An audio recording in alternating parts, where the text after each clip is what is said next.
considerado pelo seu tempo, pela sua atenção, a polêmica judiciária, você decide, onde aqui são tratadas as questões que possam interessar a cidadania brasileira, como você. Meu nome é Celso Treza, procurador da República há décadas. Falamos de Novo Hamburgo. Novo Hamburgo, patrimônio cultural nacional, juntamente com São Leopoldo, berço da imigração alemã, que agora, no próximo ano, já comemoramos 200 anos. Aqui, República Rio-Grandense, orgulho do pertencimento à nação brasileira. E o nosso colega, o principal, Vinícius, eles é que produz o que existe de bom aqui. E os nossos demais colegas aqui, pensador de Rodin, ele escolhe os aforismos que vão para a sua tela, os pensamentos. Não é comigo, é com ele. Aqui, Suprema Corte, Deus Artemis.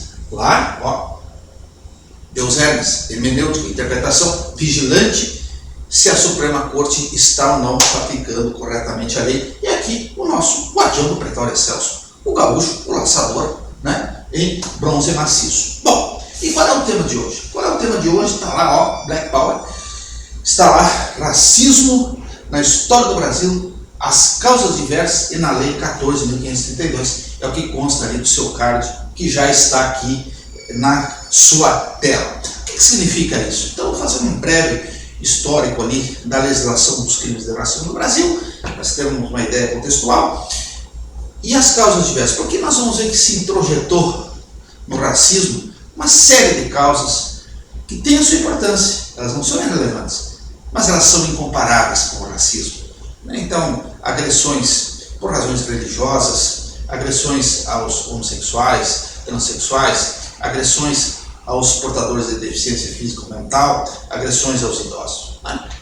São agressões, mas não são minimamente comparáveis com o racismo, e vamos ver que se colocou na vala comum isso de forma indevida. Vai para a sua tela Sartre, sim, nosso Sartre, o grande ícone do existencialismo, e ele nos diz lá, a existência precede a essência, ou seja, eu primeiro existo como tal, e a partir disso produzo minha essência, ou me é produzida a sua essência. E o nosso Sartre, Caetano Veloso, de uma forma poética, filosófica e poética, ele também viveu na França, exilado lá pelo regime militar. Cada um sabe a dor e a delícia de ser o que é. Que coisa fantástica, em outras palavras. Ele diz o que diz Sartre. E por que é colocado isso? Exemplifico comigo. Eu não existo como negro. Eu não sou negro. Eu não tenho a essência do negro. Eu não sei, como diria Caetano Veloso, a dor de ser negro, porque eu não sofro o racismo. Certo? Tem agressões, situações em que apenas a cognição de vítima permite avaliar o quanto dói, como diria Caetano Veloso. Nosso tri-presidente, 3 vezes eleito presidente da República, Luiz Inácio Lula da Silva, certa vez, num debate, disse aos demais candidatos: todos falam de fome, eu passei fome, eu sei o que é fome. Veja, isso é grandioso, Então, isso é uma premissa quando se trata de racismo, Quem fala e o local de fala.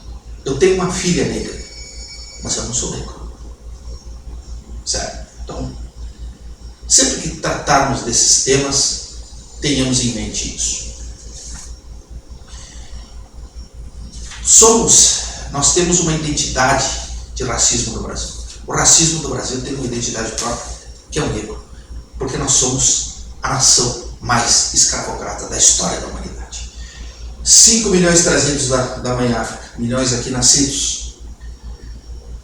Uma escravatura racial, apenas o negro. Mercantil, pessoa como mercadoria. Quase 400 anos, o último a abolir. Nenhuma compensação, nós tínhamos um continente. Não é um país. O Brasil não é um país, é um continente. Descompacto. Basta, não. Uma fraçãozinha ínfima de terra para aquelas pessoas, inclusive eles produziriam, teriam alguma renda e fariam florescer o mercado interno. Não se fez nada disso. Então, o negro é a vítima do racismo. Hoje, em função da guerra no Oriente Médio, Hamas, Israel, se fala muito, às vezes, na discriminação contra os judeus. Sim, no correr da história, os judeus sofreram barbaramente, como você sabe melhor do que eu. Nos diversos países, nos diversos tempos históricos, milenares tempos históricos, o Holocausto. Mas no Brasil, com todo respeito, os judeus não sofrem nenhuma discriminação. Pontualmente pode acontecer um caso ou outro que é irrelevante do seu ponto de vista coletivo. Quem sofre racismo no Brasil é o negro. Nós não podemos perder esse foco. Só pena a gente tirar a tutela de quem a merece. Certo? E qual é a razão deste vídeo? É a nossa celebração agora. Poucos dias, né? Dia da Consciência Negra. Está lá na Lei 12.519, subscrita pela nossa presidente Dilma Rousseff, que foi a primeira mulher eleita e reeleita presidente do Brasil, e teve a sua vida política, agora mineira, a sua vida política toda aqui no Rio Grande do Sul, o que muito nos honra. Então ela assinou essa lei, que ela se reporta lá, a data em que Zumbi dos Palmares foi morto, foi executado. E veja, 200 anos precisou, depois de Zumbi dos Palmares ser executado, para haver a abolição da escravidão. Que coisa impressionante. Coisa impressionante. Então, o Dia da Consciência Negra.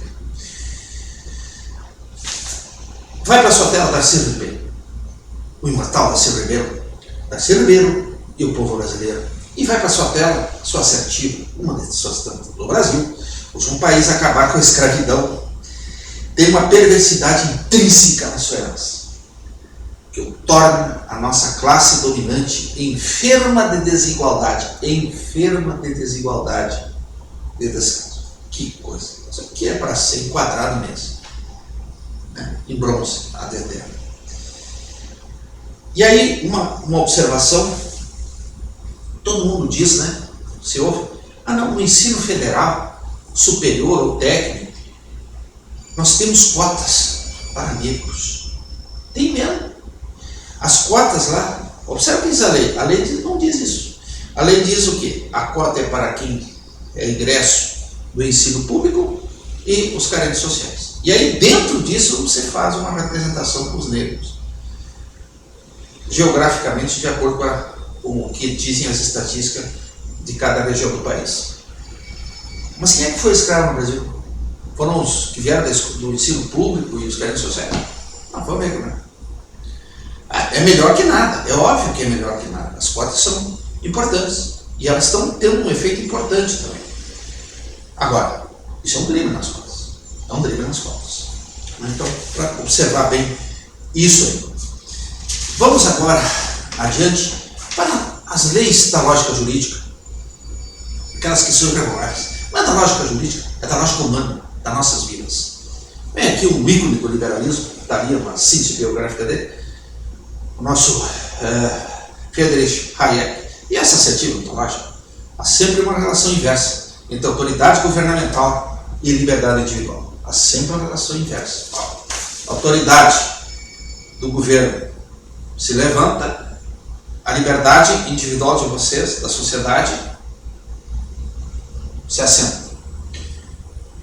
Pode ser justificada a autoridade governamental, ela pode ser legítima, ela pode ser correta, ela pode ser necessária. Não estamos discutindo. Essa é uma relação obrigatória e necessária. Tenhamos sempre isso em mente. Quando que você tem uma lei, toda lei ela tem esse fenômeno. Ela faz esse fenômeno coisa. Ela ergue a autoridade governamental, abaixa a liberdade individual e investe uma autoridade para aplicar a lei. E essa lei faz o quê? Isso aqui, ó. Hermenêutica, a interpretação. E Hermes, Deus da hermenêutica, é o Deus do entre. Entre o quê? Ó, a autoridade e a lei. Existe um vazio aqui. Entre a autoridade e a sociedade, vocês são destinatários da lei. Entre a autoridade e o que ela escreve. Obterdicto. Vocês leem os acordos, os ministros, o desembargador escreve. O que significa isso? Eles estão dizendo o seguinte: olha, aqui eu decidi assim, lá adiante eu posso. E provavelmente vai decidir completamente diferente. Ou seja, não me comprometo. É o casuísmo, né? Então, nesse vazio, onde que ganha asas a subjetividade. a cabeça. E essa é a questão. E aí vem aqui o nosso Voltaire. Olha que coisa maravilhosa. O que diz o Voltaire que vai para a sua tela? É perigoso ter razão em assuntos sobre os quais as autoridades estabelecidas estão erradas. Fantástico isso, né? Com essa subjetividade toda, quando se empresta à autoridade muito poder, e o poder está na lei que lhe dá muita subjetividade, espaço para ela ser vazio, para ela criar ao seu bel prazer direitos, deveres, punições, como nós vemos hoje no Brasil. Bom, está aqui. Se você for divergir dessa autoridade, olha, você corre um risco muito sério. E aí, ainda nesse caminho da subjetividade, uma pergunta, o senhor sabe melhor do que eu. Os membros, juízes, juízas, promotores, promotoras, polícia judiciária, delegados, delegadas, agentes de investigação, no Brasil, que vão aplicar a lei do racismo. Eles são hegemonicamente brancos como eu ou negros? Você sabe mais do que eu. Você não responde. Portanto, qual é a nossa grande conclusão inicial aqui? A lei penal, ela precisa ser o quê? Lex certa. A lei penal, mais importante porque ela tem o instrumento mais gravoso do Estado, que é prender alguém, que é acabar com a vida de alguém. A grande verdade é essa. Então, ela tem que ser a lex certa, como se diz, ou seja, objetiva. Ela tem que dar pouca margem à subjetividade. Pouca margem à subjetividade da autoridade, sob pena de acontecer o que diz Voltaire e o que diz Hayek. Tá? Vamos para a segunda lei da lógica jurídica, lógica da vida. Né? Relevância do bem jurídico está na razão direta da singularidade inversa da pluralidade. Isso vai para a vida e para o direito, obviamente. Se perguntar a alguém de vocês, pergunta para um circunstante, um filho, né, quais os seus objetivos na vida? Aí ele elenca 500 objetivos. Ele não tem objetivo nenhum. Não tem nada. Objetivo nenhum. Então, a singularidade, ela é da essência da relevância. Você não pode dizer que todos são relevantes. Não existe como centenas de seres relevantes. Para ser relevante, você tem que ser singular, tem que ser poucos. É da natureza isso, lógica da vida. E quem nos diz isso? O filósofo do Ocidente. Devemos tratar igualmente os iguais e desigualmente os desiguais na medida da sua desigualdade. Uma máxima que vocês também conhecem. E vai para a sua tela a pirâmide de Kelsen, maior jurista da história do mundo. Pirâmide que vocês conhecem, mas é uma pirâmide que muitas vezes as pessoas olham apenas como das fontes do direito, das fontes normativas do direito. É muito mais do que isso. A pirâmide é do direito. O direito é piramidal. E com mais razão o direito penal. Os bens jurídicos dirigidos pelo direito penal. Ou seja, os principais estão lá em cima. Né? Os principais estão lá em cima. E vai agora para a sua tela, também dando aso a isso, ratificando isso, o nosso, aqui, ó, Nelson Hungria. Nelson Hungria, que aquela velha máxima. O direito penal é reservado à proteção, à última razão, a última essência, falávamos em essência com Sartre, é a razão de ser da garantia do mínimo ético. E aí, a conclusão disso. Quando? Na pirâmide do direito penal, de Kelsen, fazemos do ápice uma pluralidade de bens jurídicos protegidos. Tratamos igualmente os desiguais, veja, Aristóteles. Invertemos Aristóteles aqui. E subtraímos relevância do mínimo ético. Viu? Fraudamos Nelson Hungria e Aristóteles. Não mais será pirâmide, sim uma tabula rasa. Claro, se eu coloco todo mundo lá para cima, do bem jurídico, então não é mais pirâmide, é uma tabula rasa. Né? É tudo igual. Não. E aí então, discriminar o negro é incomparável com discriminar a religião, o homossexual, o transexual, o nordestino, o idoso, o portador de necessidade especial, por intolerância, pelo sexo ou estado civil, manifestações religiosas, artísticas, culturais, pretensamente impróprias. Isso aqui tudo se colocou como crime, se colocou tudo na facão. Tudo isso aqui, quando nós vamos explicitar isso aqui. Isso aqui tem relevância? É irrelevante? Não, não é irrelevante. Mas ele não pode ser equiparado ao racismo, de hipótese nenhuma. E muitos desses aspectos, desses casos aqui, não pode estar nem no direito penal. Eles podem estar lá no direito civil, reparação de dano moral, pode estar no direito administrativo, como ato de improbidade, quando é perpetrado por uma autoridade, né? Perfeitamente. Agora, jamais se equiparar O racismo, sim, está lá, no ápice da pirâmide, está lá em cima, das coisas mais caras que precisam ser unidas e preservadas para que haja uma nação. Senão não tem nação, certo? Nação é ligação do povo, vínculo do povo. Né? Um povo tem um racismo, não pode ter ligação, não pode ter vínculo, né? Não pode ter liame, certo? Uma observação: alguns tratados internacionais, eles observam temas diversos junto com o racismo, intolerância. E aí diz assim, então pode ser. Não, é que o tratado não diz que tem que ser uma punição, sequer no mesmo ramo, no direito penal e no direito civil, muito menos na mesma lei. Eles dizem que o Estado tem que tratar daquilo e dar um jeito de sancionar e estabelecer políticas para corrigir isso, mas não que eles devem ter a mesma pena. Vai agora para a sua tela. Vou pedir ali para o nosso início colocar em tela cheia para poder visualizar melhor. Vocês podem pausar o vídeo ali se for um pouquinho rápido para ler com mais calma. O histórico legislativo dos crimes raciais não é a íntegra das leis, é só topicamente pensado ali o que é relevante, para a gente ter uma ideia histórica. Então, a primeira lei, 1390, em 1951, o nosso grande patriota, jurista, levou o nome de Lei Afonso Arinos. Houve uma artista norte-americana e inglesa, que é uma dúvida, veio se apresentar no Brasil e ela foi negra, num hotel de luxo, discriminada assim, escrachadamente. E então ela, como tinha local de fala, poder de fala, né, como nós falamos antes, ela chamou a atenção para o mundo, né, porque afinal era uma figura mundial. E aí se fez essa norma. Agora veja só em 1951, só em 51, até então discriminação racial era um irrelevante penal. E como contravenção, que é o delito ou não. O delito, ou seja, da pequena sanção, né? Mas só em 51. Quando é que passou a ser crime? Não todos os delitos, apenas alguns, poucos. Em 1967, regime militar. Assim, a Lei de Segurança Nacional, que é tão abominada por muitos, né? Disse lá, criminaliza a incitação ao ódio e discriminação racial.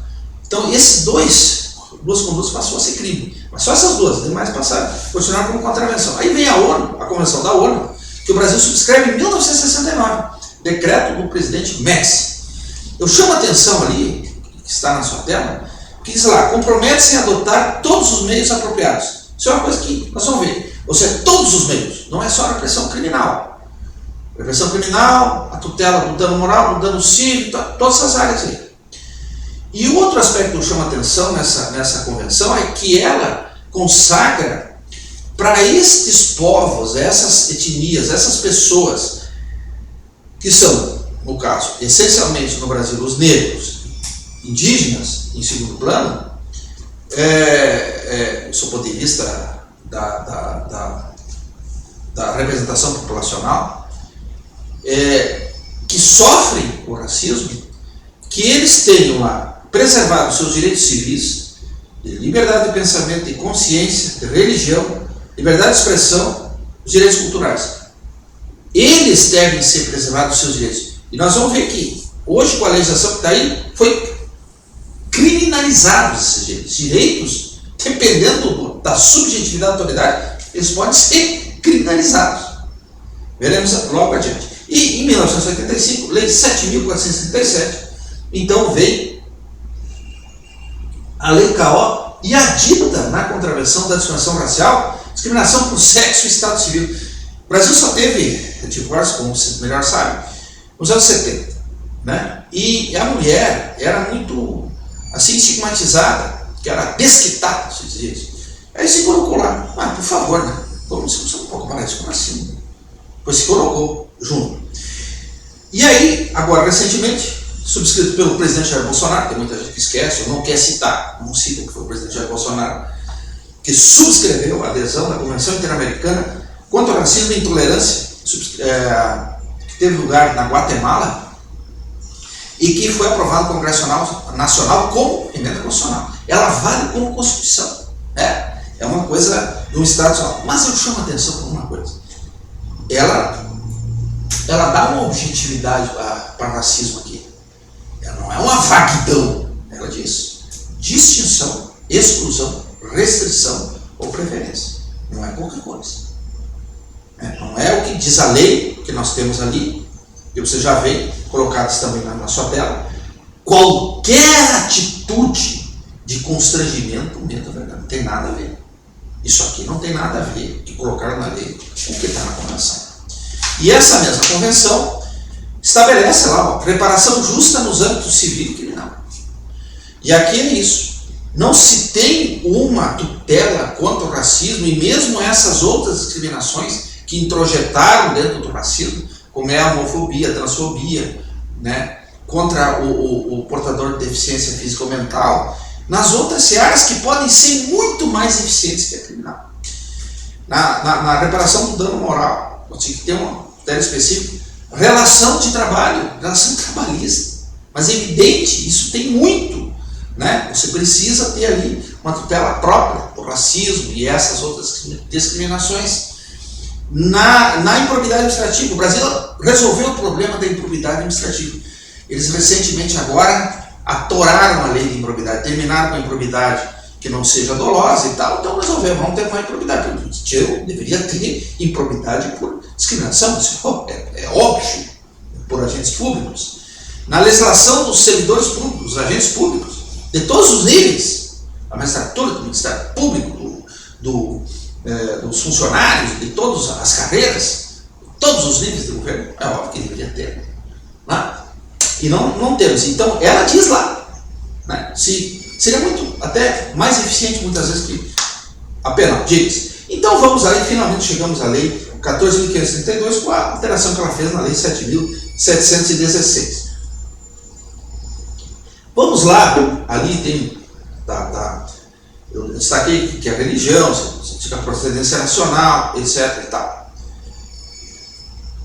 Vamos no 20C, artigo 20C. Depois nós vamos voltar ali adiante no 20A ali, que fala em descontração, diversão, recreação, tá?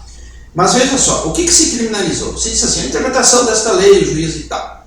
Então, a primeira coisa, o que se fez aqui? Se deu uma extensão de interpretação da lei, de toda a lei, lei 7.716, que tem dezenas de tipos penais. Por que tem dezenas? Tem o tipo principal e depois tem os derivados. Cada parágrafo lá que consta nos tipos é um tipo derivado. Se estendeu. Diz, interpretação. Primeiro, isso não é interpretação, isso é extensão de tipicidade. Por quê? No direito penal, quem dá como é que se interpreta a lei, como é que faz o Hermes aqui, como é que ele deve fazer, é a doutrina, é a dogmática, não é a lei.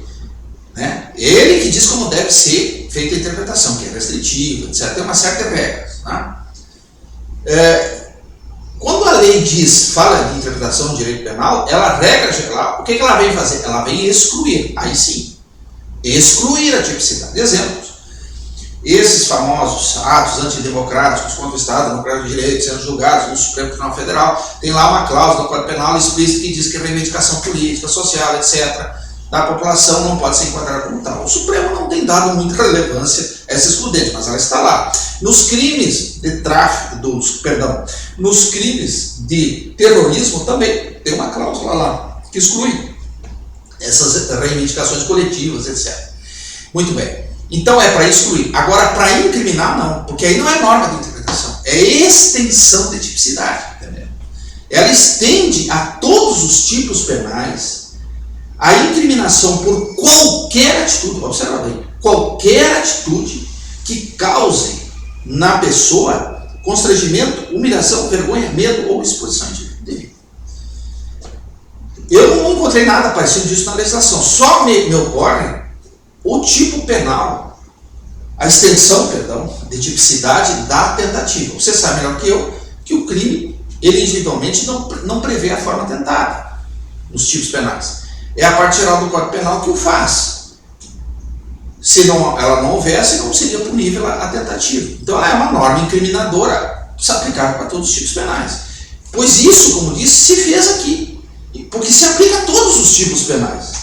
Né? E mais, se aplica a todos numa situação que não é do autor do fato. O direito penal, como é que o direito penal progrediu? Primeiro, ele progrediu para punir a pessoa autor do fato. Por quê? Porque se punia os familiares, se punia os terceiros. Né? Não se tinha essa ideia da culpa individual. Né? Está na história do direito penal isso. Então esse é o primeiro grande avanço. O segundo grande avanço é que se pune o ato do indivíduo, né? Para que o sujeito não seja culpado pela sua conduta de vida, como se diz. Né? Então tem resquício ainda, o sujeito tem muitos antecedentes e não deve ser culpado por isso também. Não. Ele tem que responder pelo ato dele, não pelo comportamento, pelo ato criminoso, puramente pelo ato. Né? E aqui o que se tem? São coisas subjetivas, de constrangimento, humilhação, medo. Nós todos temos, senhores e senhoras, tem medo, vergonha de um monte de coisa. É uma coisa absolutamente subjetiva. Então isso que causa medo ou vergonha na pessoa. E é qualquer atitude, diz a lei. Qualquer atitude. Né? Então, isso retira do autor do ato o domínio daquela ação.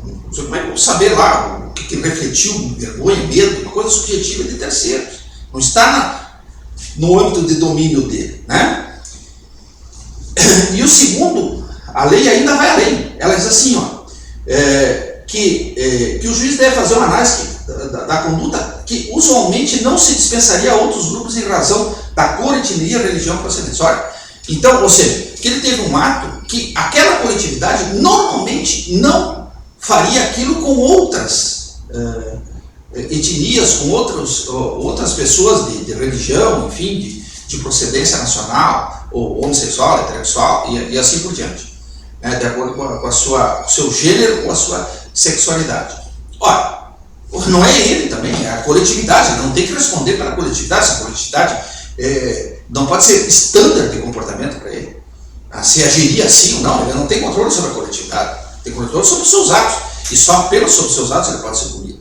Então isso aqui é uma heresia jurídica incomparável, né? Mas se colocou ali, se incrimina qualquer coisa, observando lá que se fala, reprisando, religiosos, artísticas e culturais, né? Se coloca lá, está na lei, se aplica a tudo, artísticas e culturais, é o mundo, né? A pessoa idosa, com deficiência, já colocado aqui. E aí vai para a sua tela, o nosso card, do crime, da criminalização da homofobia e transfobia pelo Supremo Tribunal Federal, que já desenvolvemos aqui, remetemos para lá. O Supremo criou, o que ele fez? Ele transformou todos os delitos de racismo em crimes de homofobia e transfobia. Colocou junto, como se homofobia e transfobia fossem delitos de racismo. Foi isso que ele fez. Criou por decisão judicial. É uma decisão inédita no mundo.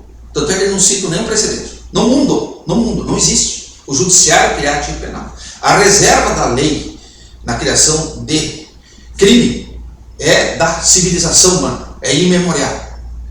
Das maiores conquistas do chamado Estado Democrático. Pois é, exatamente essa. Talvez seja maior. Né? Que o dono do poder, ele só possa punir se você tiver uma reserva legal. Se a lei especificamente disser que aquela conduta é crime. Senão não pode. Né? Tem que ter lei. E não o judiciário, que não é eleito por ninguém. Você não vai votar nos ministros do Supremo. Eles não precisam do seu voto. Eles jamais vão pedir o seu voto. Certo?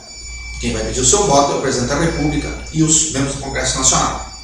Pois bem, o poder era deles e o poder foi exercido pelo Supremo Tribunal Federal.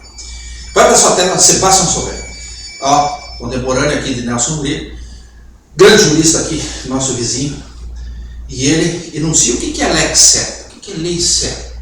E ele nos diz como deve ser a lei e como deve ser o quê? O intérprete da lei penal, como o juiz, a juíza, o promotor, a promotora de justiça, o delegado, a delegada, ou seja, quem vai aplicar a lei penal deve fazer. Se a lei não cumprir esses requisitos, o intérprete deve fazê-la cumprir. A lei deve ser concretamente definidora de uma ação, deve trazer uma figura cercada em si mesmo, e cuja virtude se conheça não apenas qual é a conduta compreendida, e também a não compreendida. Diante desse conceito que eu li aqui para vocês, qualquer atitude que cause constrangimento, medo e vergonha, eu pergunto para vocês, o que não é crime? O que pode não ser crime? Tudo pode ser crime. Isso, por excelência, é uma indefinição. Não é uma definição. Mas vamos ver se o que eu estou falando aqui tem algum fundamento. Vamos testar com os próprios autores da lei. Quem fez isso, né? Pela conduta deles, né? Como se diz lá no princípio de direito administrativo, você aplica venir contra fato próprio, você aplica contra os próprios fatos, né? Se usa muito os administrativistas na administração pública, que ela exige do cidadão uma coisa, mas ela mesmo faz outra coisa. Né? Mas isso em várias áreas do direito, como por exemplo, recurso, uma parte recorre, mas tem um comportamento incompatível com a vontade recorrente. Foi lá e fez um acordo, publicamente disse que entendia que a decisão do juiz era justa e não ia recorrer, e aí agora vem aqui e recorre. Então, vamos lá, vai para sua tela o nosso tri-presidente da República, 3 vezes na lei, Luiz Inácio Lula da Silva, grande presidente Luiz Inácio Lula da Silva, e ele estava em campanha em 2022, lá na Portela, no Rio de Janeiro, escola de samba, por isso que está de azul ali. E aí ele diz lá, abre aspas, pastor que segue ele, se referindo ao presidente Jair Bolsonaro, não pode ser pastor, não acredita em Deus, não pode falar em nome de Deus. Repetir tudo que eu disse ali se aplica à religião, discriminação religiosa. Parabéns, ao presidente Lula da Silva, o senhor gabaritou a lei, mas olha, laureou com lauras, colocou todos os tipos, os verbos nucleares ali, da lei que o senhor mesmo depois assinou. Né? Mesmo na época do Lula, antes dessa legislação, a injúria, já existia injúria religiosa, mas claro que a lei dele depois ficou mais reforçada. Então veja, ele próprio incorreria nisso. Aí vamos era crime? Não, é diatribe política, que no Brasil é de um nível abaixo do nível, não tem nível, é abaixo da crítica. Né? Então, chega a esse nível aqui, deu acusar. Vocês querem uma coisa mais gravosa do que acusar um pastor, um líder religioso, que ele não crê em Deus, ele não ser de Deus, etc. Poxa, é uma escritura, né? Isso é terrível, é indescritível o quanto é ofensivo isso, né? Ele, na lógica política brasileira, né, quando os pastores, muitos deles fizeram isso em eleições passadas, por exemplo, Lula, então eles eram de Deus quando o apoiaram, né? Como se apoia do outro, é do Satanás. Né? Então, mas mostra bem essa contradição. Agora vai passar até essa bela moça aqui, Marcele Decotel. O que aconteceu? Nós veio uma comitiva lá, um avião da FAC, né, de Brasília, final do Copa do Brasil, São Paulo e Flamengo. E aí, era para quê? Veio a ministra da Igualdade Racial, a Franco, né? Que aqui é o nome da nossa ministra, Daniela Franco, e veio o doutor Silvio Almeida, doutor mesmo, doutor em Direito Penal, Direito Penal, Direito e Filosofia, uma figura exponencial, intelectual desse governo. Tem muitas questões do racismo, né? Ele é negro, e uma autoridade mesmo nessa área, doutor Silvio.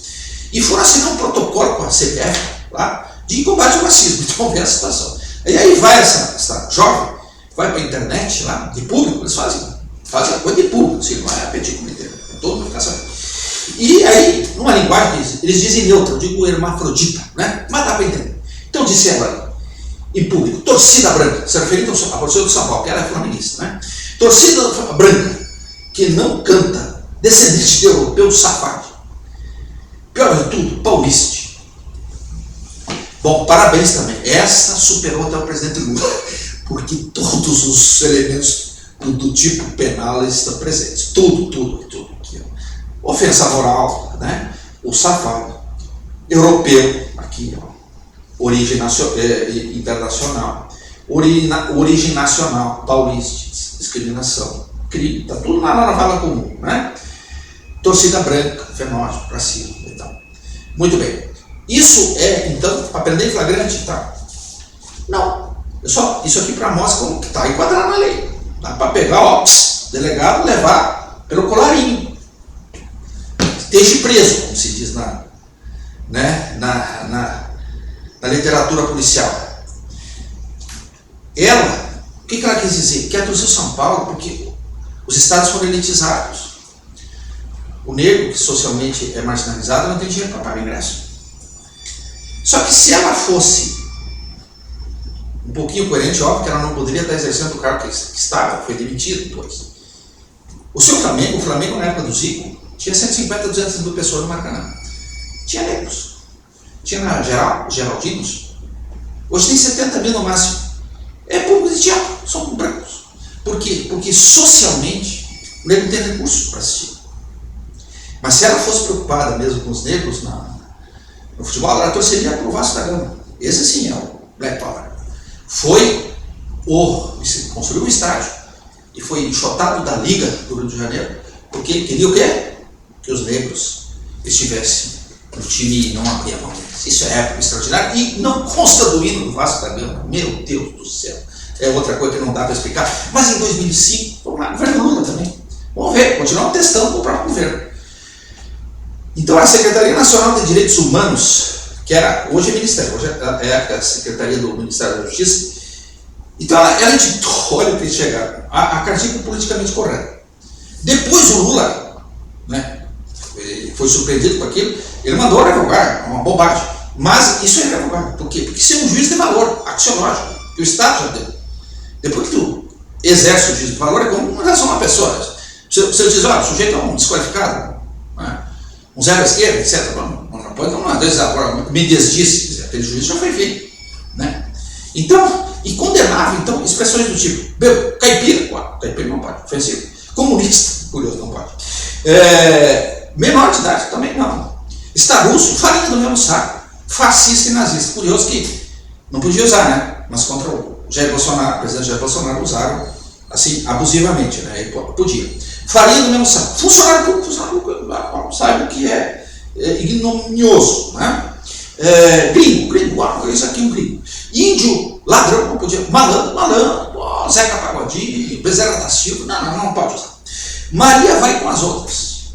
Também não pode usar. Melhor idade, não pode usar, é ofensivo. É cuidoso, não, cuida. Minorias, também não pode. Negro e preto, não pode usar nenhum dos dois. Não sei como é que vai designar. Fenótipo da pessoa. Pessoas especiais, deficientes e portadores de necessidades especiais. Nenhum não pode usar. Tá? Pobre, político não pode usar. Pobre, descapitalizado, talvez, né? Tupiniquim, velho. E aí vai. Então veja, volta lá para o que diz a lei. Qualquer atitude que gere subjetivo, constrangimento, medo e vergonha. Ou seja, se você pegar as próprias normas que o Estado edita, que coloca na lei, e aquelas que ele diz que não pode usar, a pessoa pode, fechou aqui. Só, o meu caso, o sujeito me chamou de gringo. Aqui, discriminação. Gringo. Né? Que é o descendente de italiano. Mas não está aqui? O Estado disse que não pode usar. Está aqui, e me causou constrangimento. Pronto, isso é crime. Então, a conclusão, em suma, construções axiológicas da cultura, da moral, da linguagem, são tituladas pela sociedade, porém o Estado usurpa e criminaliza o seu talento. A ética, a cultura, né, a linguagem, isso não é titulado pelo Estado, é da sociedade. Ele não pode usar. Vocês falem isso, vocês digam isso, não pode usar aquilo. O Estado fica na tua ali. Estado laico, laicização, não é só com a religião, é com tudo. Fica na tua, Estado. Fica ali só, tua autoridade desse tamanho. Senão, acontece o que o Hayek diz, tu te agiganta muito e eu me abaixo muito, porque eu sou cidadão. Né? Como o Voltaire diz, pior é que tu tem razão, quando ele não tem razão. E eu tenho a razão, mas eu estou lá embaixo, cidadão, estou lá, olhando o rei lá em cima. Ele está completamente errado, está sem razão, mas aí ele tem o poder na mão. Que é essa legislação que amplia o poder. E vai para a sua terra, Renata Mendonça, da Globo. Nossa, uma jornalista, competente jornalista, disse aqui do Rio Grande do Sul, ela teve uma infelicidade aqui, uma dupla infelicidade, né? Diz lá, rebate ela nas redes sociais, sempre na internet, se referindo ao Edmundo, repete um clichê racista. O que aconteceu? O Edmundo todo mundo conhece, do Vasco, nascido no Vasco, claro, sucesso gigantesco no Palmeiras. Ele estava comentando, acho que pela Bandeirantes, o Mundial, final do Mundial, Chelsea e Palmeiras. E o Chelsea, o Lukaku, né, o centroavante nele, gigante, literalmente tratorou o Brasil lá naquela Copa, né, do nosso glorioso, o primeiro Tite, que foi a primeira Copa dele, né, da Bélgica, passou por cima do Brasil, literalmente. E aí o Edmundo disse o seguinte, olha, o Lukaku é um jogador de extraordinária força, mas ele não é um jogador de técnica apurada. Pois ela veio para a rede social e disse essas asneiras, esta bobagem, repete o clichê racista. para o Edmundo. O Edmundo nasceu na favela do Rio de Janeiro, cercado de negros. Ele viveu a vida toda cercado de negros no mundo do futebol. Alguém falou contra o Edmundo? Não, pelo contrário. Ele tem uma relação ótima, maravilhosa. Nunca. A Renata Mendonça, certamente, ela não viveu nasceu na favela, não conviveu com os negros, né? Porque lá na Globo lá tem muito pouco negro, pouquíssimos, né? E também não passou o que passou o Edmundo passou fome. Tem uma história do Edmundo no Vasco, quando ele começa a ganhar os seus trocadinhos ali, ele comprava muito alimento, comida. Aí o pessoal do Vasco, assistência social, tal. Fala, Edmundo, por que você compra tanto? Não, eu passei fome. Deixa essa coisa. Passei fome. Então, eu tenho isso, eu estoco comida em casa, né? Coisa. E não passou isso. Bom, então, isso é uma agressão. Você chamar alguém de racista é uma agressão, então, quer dizer, brutalmente alguém ser discriminado por racismo, sim, mas é brutalmente também ofensivo você, uma pessoa assim, ser acusada de racismo. O Edmundo entrou com uma queixa-crime e o STJ trancou. O STJ está certo, ele disse, olha, isso aqui não é fato determinado para ser calúnia, é verdade, não é fato. Né? Aqui a ação é de indenização por dano moral. E contra a Globo também, porque ela se intitula lá, a conta é dela como jornalista da Globo. Tem que fazer a Globo pagar também. Não sei se ele ingressou com a ação. Mas isso mostra o quê? Que quando você tem essa criminalização, medo, vergonha, essa coisa ampla, você arma o quê? O linchamento moral pelo particular, a Inquisição medieval, o Tribunal do Purgatório, que arroga-se juízo de poderes divinos do presente e passado e memorial das pessoas. Não é só a autoridade que se agranda para te punir. É todo mundo só. Então, aqui, qualquer atitude que cause medo, constrangimento. Então, isso é racismo. Então, olha só aquele livro que nós tivemos. E aí nós tivemos também com esta jornalista e outras dicas o caso do Cuca. O Cuca, um jogador do Paraná, né? No Juventude ele apareceu e veio para o Grêmio nos anos 80. Fez muito sucesso no Grêmio. Depois jogou em outros clubes, Internacional, outros clubes aí. E grande sucesso como técnico, né? Ganhou a primeira Libertadores com o Atlético Mineiro, agora depois de 50 anos ganhou o Campeonato Brasileiro. O Cão chegou lá com o time do Santos, que não tinha nem presidente, chegou à final da Libertadores. O Cão é um sujeito muito competente. E ele, quando estava aqui no Grêmio, nos anos 80, o Grêmio expulsou lá para a Europa, Suíça, e aí tem um envolvimento dos jogadores, teria uma menor lá e teria havido um abuso sexual. Bom, na época o Kaká, advogado, foi para a Europa lá, conseguiu liberar eles, ficaram um tempinho detidos, foram liberados. Pois eles se arrogaram, autoridade, para cavar um negócio de 36 anos atrás. Fizeram um linchamento moral do Cuca por esse fato. Uma onda tão grande que ele tinha subido como técnico no Corinthians e não conseguiu segurar. Porque esse massacre da imagem, ninguém sobrevive a isso. Ninguém sobrevive. Ninguém. É infame. Você joga lama em cima da pessoa. E ela sucumbe. A infâmia era uma espécie do quê? De pena nas ordenações filipinas. Está lá, nas nossas ordenações, que vigoraram no Brasil há 230 anos, que era a legislação de Portugal e Espanha. Tá? E também, vai para a sua tela, Jorge Luiz Borges, aqui da Argentina. Né? Assim como o Soler, alguns dizem o maior escritor das Américas. Jorge Luiz Borges, História Universal da Infâmia, isso aqui é fantástico, 1935. Mas vai para a sua tela também as escrituras sagradas, que diz lá, o mar do esquecimento, proibido pescar. O que é isso? Perdão significa o quê? Jogar no mar do esquecimento. Isso é de uma grandeza fantástica. Perdão, como? Passou o tempo, terminou. Mas mais do que isso, é proibido ir lá e pescar. Trazer de volta. Foi feito com o cu. Trazer de volta. Como diriam outros, chafurdar na lama. Né? Chafurdar na lama. Isso não pode. E isso é jurídico, não é? Passaria a ser das escrituras sagradas, mas isso é jurídico também. Então, esse tipo de arma, ela é nefasta da legislação genérica, não apenas na mão do Estado, sob a autoridade do Estado, sim do particular. É verdade que não deve se imputar equivocamente apenas essas jornalistas e outras da Globo que fizeram isso contra o Cuca. Porque isso é uma política da Globo. Em muitos casos, notadamente contra políticos. Eu não preciso dizer quais os políticos. você sai melhor do que eu. E vai para sua tela agora, frejar, fantástico, amor, para começar essa música maravilhosa. Tem que sempre reouvi-la. Tem uma gravação dele no Rock in Rio, ali está no YouTube, lógico. E ele canta as duas coisas, entre tantas coisas dessa música, ele canta essas duas coisas que nós falamos, que é a transcendência e o perdão. E diz: eu te desejo não parar tão cedo, pois toda imagem tem prazer em mim. Transcendência, não para tão cedo.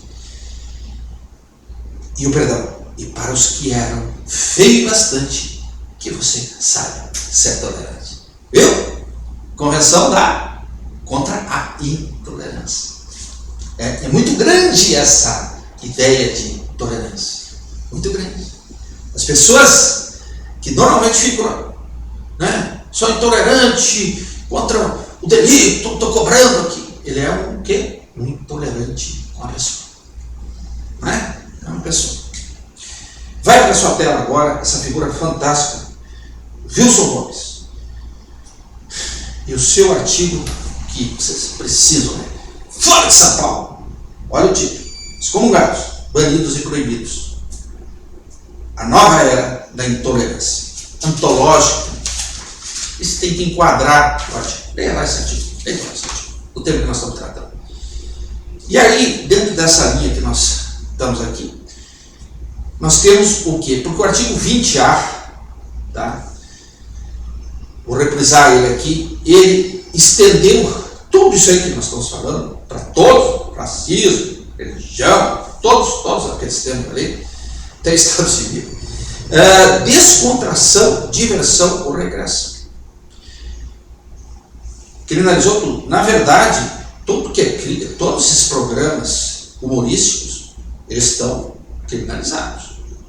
Aqui, ó, Trapalhões. Até tem o filme do Mussum aí. Saiu todos em cana. Pela letra fria da lei. Porque qualquer coisa que cause constrangimento, segundo a subjetividade de quem assiste, ou da autoridade. Os personagens do Chico Anísio e do Jô Soares, a grande maioria, é isso. Porque o humor é o escracho.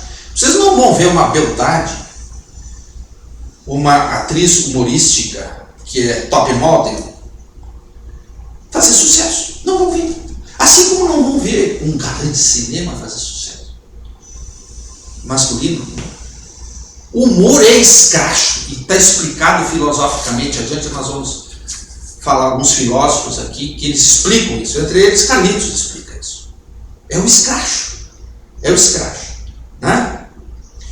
E aí diz a lei assim, que essas situações também têm que ser encardadas como crimes. Atividades religiosas, artísticas ou culturais.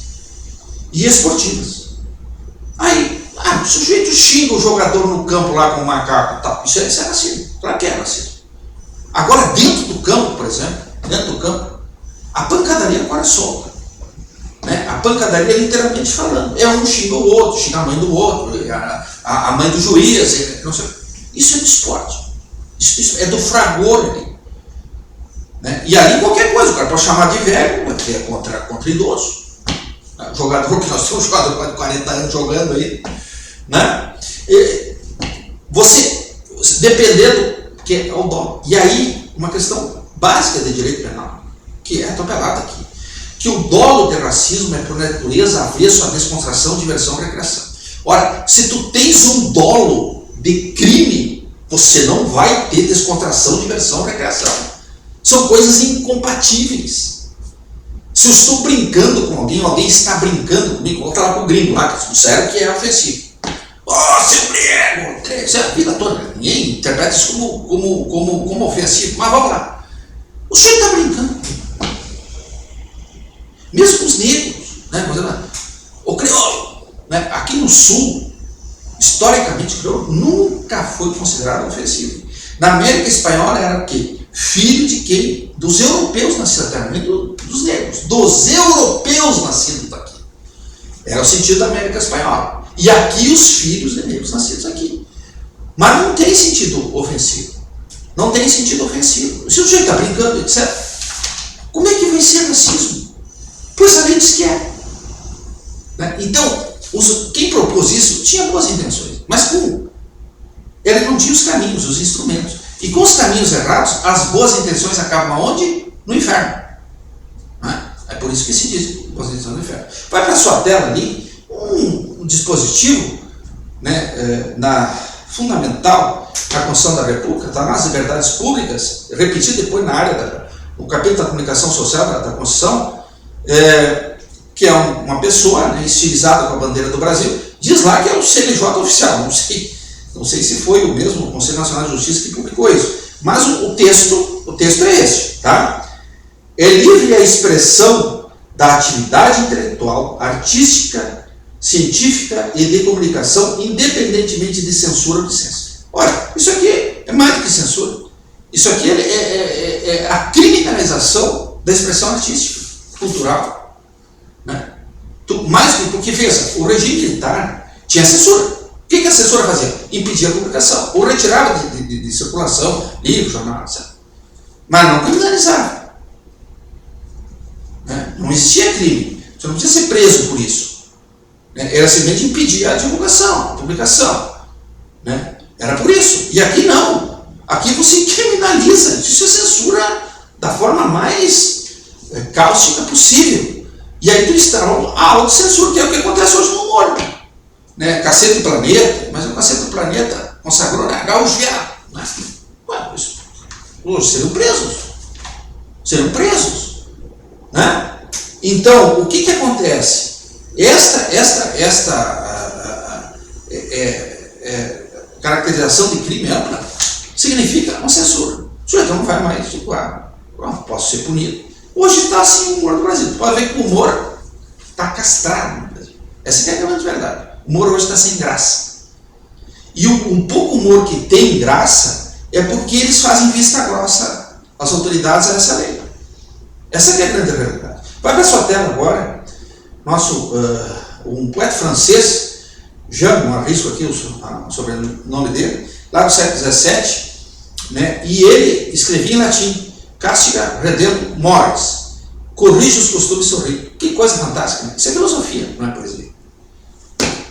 Corrige, a função do humor, corrige os costumes sorrindo. Isso é de uma e vai para a sua tela um dos maiores da história, Nietzsche. A potência intelectual de um homem se mede pela dose de humor que ele é capaz de usar. E volta para a sua tela aí, Nietzsche. Temos a arte para não morrer da verdade. Um pouco de noção do que é a arte. As pessoas perdem a noção da arte. Inclusive quem faz as letras. O expoente da filosofia da linguagem, Wittgenstein, humor, vai para a sua tela. O humor não é um estado de espírito, mas uma visão do mundo. E também vai para a sua tela, tudo isso aí, trabalho do Vinícius, né? Nosso Carlitos, Charles Chaplin, o homem que fazia genialmente cinema mudo, a comunicação sem a fala, sem poder falar. Que coisa, que genialidade, que é a maior genialidade que essa? Isso é impossível. Diz lá, através do humor, vemos no que parece racional o irracional. Veja, por isso escasso. No que parece importante, o insignificante. Ele também desperta o nosso sentido de sobrevivência e preserva a nossa saúde mental. Que coisa fantástica. E vai para a sua tela Freud, a cura pela fala. A fala é a psicanálise, né? Como é que tu vai castrar a fala?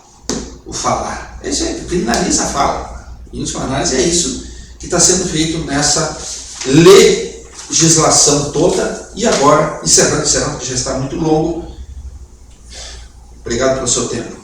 Obrigado pela sua atenção. Como diz a nossa Constituição lá no introito aqui, ficamos todos sob a proteção de Deus. Fiquemos todos também, o Lodo Mar, da nossa mãe África, também nos protege. Muito obrigado.